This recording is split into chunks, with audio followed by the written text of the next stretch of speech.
Luttig wrote is what pushed Pence over the top. So I cannot wait to hear what he has to say tomorrow. George Conway is himself a prominent conservative lawyer, a former Republican, and he joins me now. George, let's just start with the role that Luttig has played and his testimony tomorrow. I do think I find myself, watching Bill Barr and some of these other people, almost giving myself a sort of eye strain from how hard I'm rolling my eyes at now they tell us. Luttig, however, I think is in a different category. He was called upon to do this. What do you anticipate we'll hear from him tomorrow? Well, absolutely. I agree with you, Chris. I really want to hear this testimony. I think it's going to be a blockbuster moment in these hearings.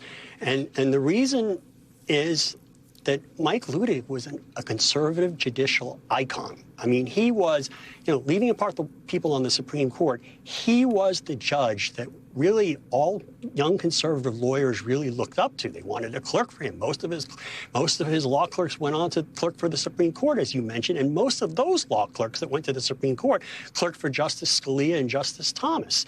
And Luttig himself was one of Justice Scalia's earliest law clerks when Justice Scalia was on the Court of Appeals.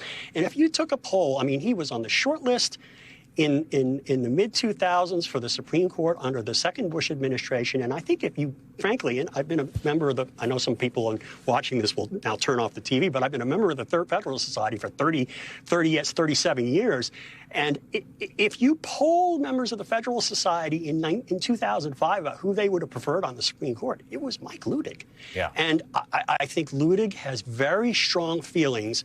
I've heard him express them privately. I've seen it publicly in the New York Times. I've heard it on podcasts. And he feels so strongly that what happened on January 6th was an attempted coup, and that we came very close to losing democracy and the rule of law that day. And not only that, he feels that we are still at risk for 2024.